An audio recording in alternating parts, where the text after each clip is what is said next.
Hi students, and today we will discuss about hypothyroidism. It's a common disease in the females who is over 40 years old. तो यही हम discuss करने वाले हैं आज कि what does the thyroid do, what is the symptoms of the thyroid and what is the treatment of the thyroid.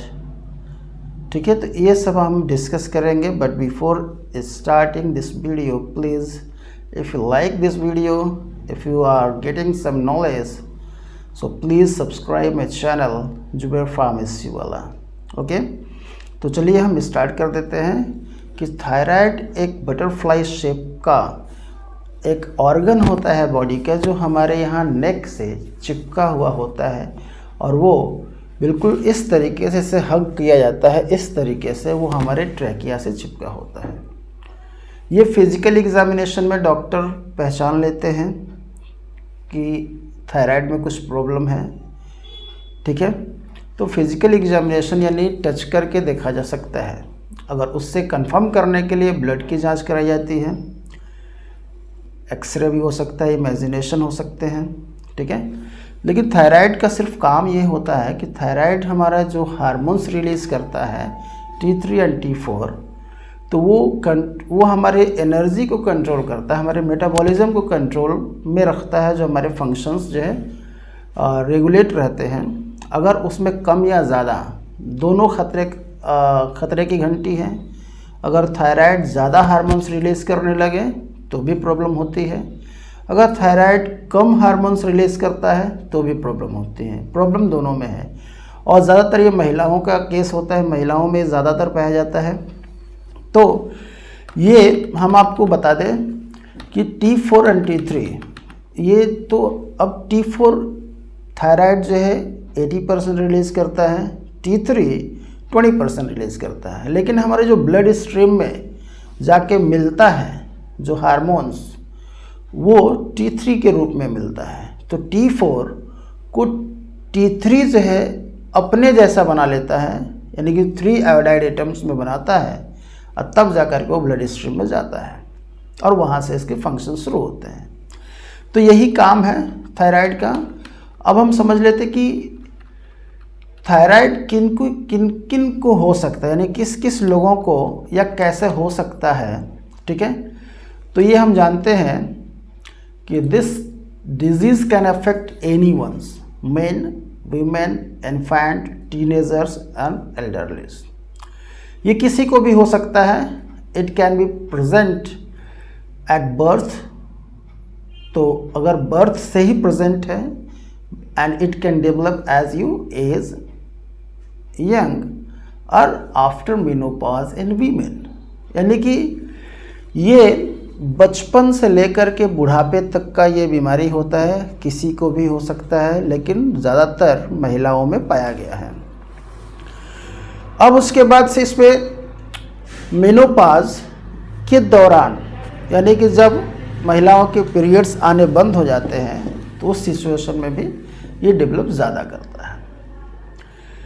और इसमें अगर किसी फैमिली को है, कोई फैमिली में किसी को अगर थायराइड है, तो उसको हो सकता है कि उसके बच्चे को हो या उसके जनरेशन में कहीं ना कहीं आ सकता है.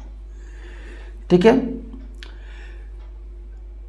मेडिकल कंडीशन अगर बहुत ही ज़्यादा एनीमिक हो, पर्नीशियस एनीमिया हो, डायबिटीज़ हो, है ना, adrenal, primary adrenal इंसफिशियंसीज, rheumatoid arthritis, अगर ये सब चीज़ें भी अगर हैं तो भी थायराइड डेवलप कर सकता है, यानी हाइपोथायराइडिज्म हो सकता है. और कुछ मेडिकेशन लेने से भी हाइपोथायराइडिज्म होता है. ठीक है, वो मेडिकेशन हार्ट के कुछ अगर आप मेडिसिन ले रहे हैं तो उससे भी हो सकता है. और स्पेशली 40 to 60 ईयर्स ओल्ड यानी महिलाओं में ये पाया जाता है. और ट्रीटमेंट के दौरान अगर कीमोथेरेपी या कंडीशन जैसे कुछ कैंसर वगैरह का भी अगर ट्रीटमेंट हुआ हो तो भी जो है चांसेस रहते हैं हाइपोथायराइडिज्म के। ठीक है।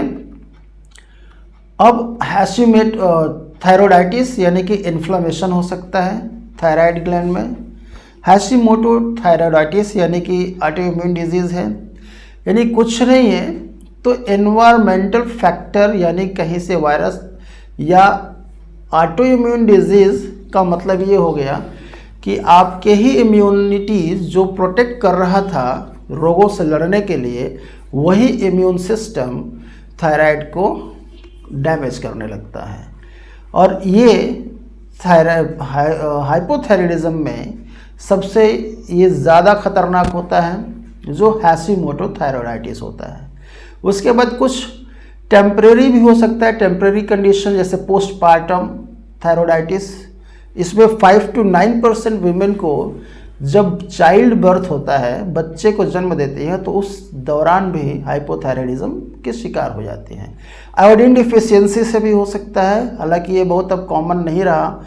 या आज से 40-50 साल पहले अगर बात करें तो उस वक्त नमक जो है बड़ा लोग जो है वो बड़े बड़े दाने वाले खाते थे, पैकेट में नहीं आते थे, आयोडाइड साल्ट नहीं होता था, तो उस समय ग्वाइटर वगैरह होते थे, तो वो आयोडीन की कमी से होता था। लेकिन आज के डेट में वो नमक को इस्तेमाल नहीं करता, तो ग्वाइटर के होने के संभावना या थायराइड डिजीज़ होने की संभावना उससे कम है। लेकिन हाँ, अगर आयोडीन डिफिशियंसी अगर अभी भी होगी तो भी हो सकता है। अब आता है कि नॉन फंक्शनिंग थायराइड ग्लैंड्स या थायराइड ग्लैंड्स और किसी कारणवश से काम न कर रही हो, तो ये भी हाइपोथायराइडिज्म का एक कारण बनता है। अब क्वेश्चन ये है कि is there a higher risk of developing thyroid disease if I have diabetes? क्या उन लोगों को थायराइड डिजीज हो सकता है जो डायबिटीज से पीड़ित है? तो यस, उनमें higher risk of developing thyroid disease यानी कि उन लोगों में थायराइड डिजीज होने के चांसेस ज़्यादा है जो डायबिटीज़ के शिकार है। ठीक है। अब इसमें तो हम क्या कर सकते हैं? जो लोग ये थायराइड या डायबिटीज़ के शिकार हैं तो वो लोग क्या कर सकते हैं? ज़्यादा से ज़्यादा आपको सोना, enough sleep, getting enough sleep. पहला है कि आपको पूरी नींद लेनी है, एक्सरसाइज रेगुलरली करनी है, वॉचिंग योर डाइट, है ना, और taking all your medication as directed by the physicians. ठीक है, या हेल्थ केयर प्रोवाइडर्स। तो ये आपको करना है तो आप उससे थोड़ा सा बच सकते हैं। अब कॉमन सिम्टम्स आप समझ लीजिए कि अगर थायराइड होता है, हाइपोथायराइडिज्म यानी कि थायरॉक्सिन की कमी होती है आपकी बॉडी में, तो उसमें आपको क्या होगा? तो सबसे पहले आपको थकान महसूस होगी, आपका वज़न बढ़ेगा, आपको भूलने का आपको ऐसा लगेगा कि मैं कुछ अभी याद था अभी भूल गया, कोई चीज़ सामान रख करके आप बहुत जल्दी भूल जाएं, तो यही फॉरगेटफुलनेस भी एक आपका सिम्टम्स बनता है हाइपोथायराइडिज्म का, कि आप सामान रख करके भूल जाएं। या हैवी मेंस्ट्रुअल पीरियड, अगर महिला है तो महिलाओं में हर महीने उसकी ब्लीडिंग ज़्यादा से ज़्यादा होना शुरू हो जाएगा। या ड्राई एंड कोअर्स हेयर, है ना, ड्राई स्किन हो सकता है, बाल उसके बिल्कुल लटपट हो सकते हैं, कोअर्स मोटे हो सकते हैं, या उसकी आवाज़ चेंज हो जाएगी, होवर्स वॉइस यानी कि थोड़ा आवाज़ मोटी मोटी निकलेगी, है ना। उसके बाद कोल्ड टेम्परेचर यानी कि कोल्ड टेम्परेचर को बर्दाश्त नहीं करेगी, ठंडी ज़्यादा उसको लग सकती है, जिसको हाइपोथायराइडिज्म है। ये मैंने जो भी बताया वो हाइपोथायराइडिज्म का सिम्टम्स मैंने बताया। तो एक सवाल और बनता है कि can thyroid issue make me loss my hair? ये क्वेश्चन है कि क्या थायराइड की वजह से हेयर लॉस हो सकता है? तो बिल्कुल हो सकता है। Yes, hair loss is a symptoms of thyroid disease. ये सिम्टम्स होता है थायराइड का। ठीक है, हाइपोथायराइडिज्म अगर है तो आप ये महसूस करेंगे कि मेरे बाल झड़ रहे हैं। ठीक है, तो अब उसके बाद आता है कि इसके डायग्नोसिस। तो डायग्नोसिस बिल्कुल ब्लड टेस्ट होते हैं, इमेजिन टेस्ट होता है, physical examination by the doctors और हेल्थ केयर प्रोवाइडर्स और रजिस्टर्ड मेडिकल प्रैक्टिशनर्स।